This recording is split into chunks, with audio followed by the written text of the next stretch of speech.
Hello everyone, hope you're having a great day today. Today's video is all about floor plans. I wanted to share with you some of the learnings I've had over the time I've been developing HMOs about floor plans. I know this is one of the areas that can fox people quite a lot when they're starting to look for property and wondering, is this property going to work as an HMO?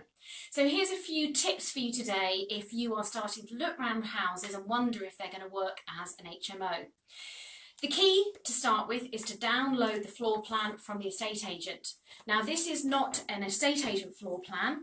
This floor plan is one that we've had developed by an architect to develop it into an HMO. So obviously you can see the extra additions, which I'll talk about in a moment. But a normal floor plan you'll get from the estate agent will tell you a lot of really key data, such as room sizes, room measurements.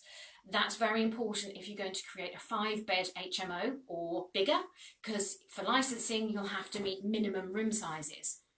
Secondly, amenity standards. If you know the sizes of kitchen and living room and other amenity areas that your local council will determine, then you can look at a floor plan and understand whether it's actually going to meet that minimum or not. Thirdly, the actual layout of the building.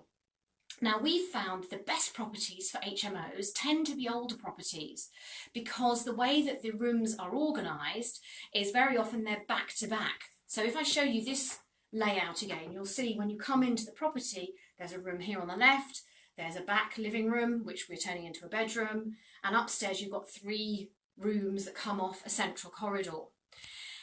In post-war properties, sort of 1940s onwards, you find that the 3rd room upstairs, the box room, is titchy. It's kind of like a baby's room, or it could be an office.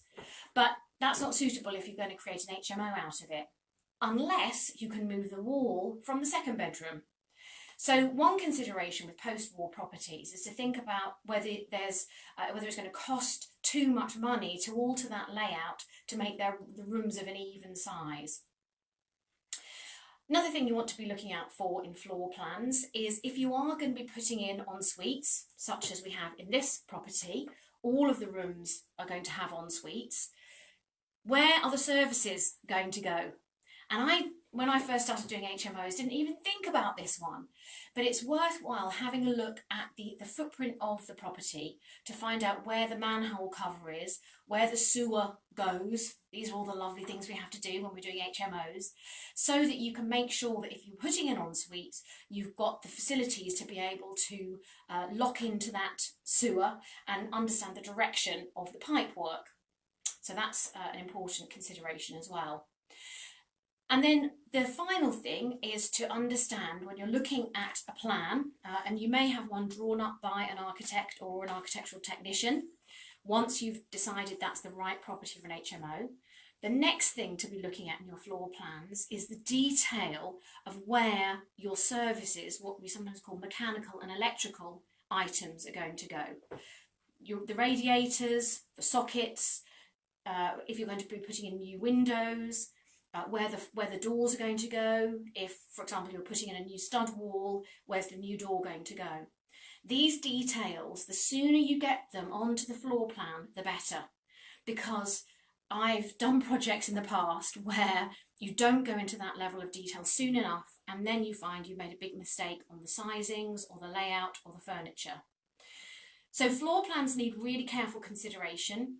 You need to make sure you're meeting the minimum legal requirements, but you also need to make sure that in terms of the whole layout and the flow of the building, it works, both from a building perspective, but also from a living perspective. I'll give you a bit of an update on this property, and perhaps in another live video, share with you exactly what happened with this project and how it turned into reality. If you've got any questions about floor plans, or if there's anything which you're still struggling with or wondering, is this going to work as an HMO, please put it on the group. You know, we're here to help you. We're here to help you, answer your questions and get you to think about how things can work for you so you can create massive cash flow from a handful of properties. And I'll speak to you very soon. Thank you for watching.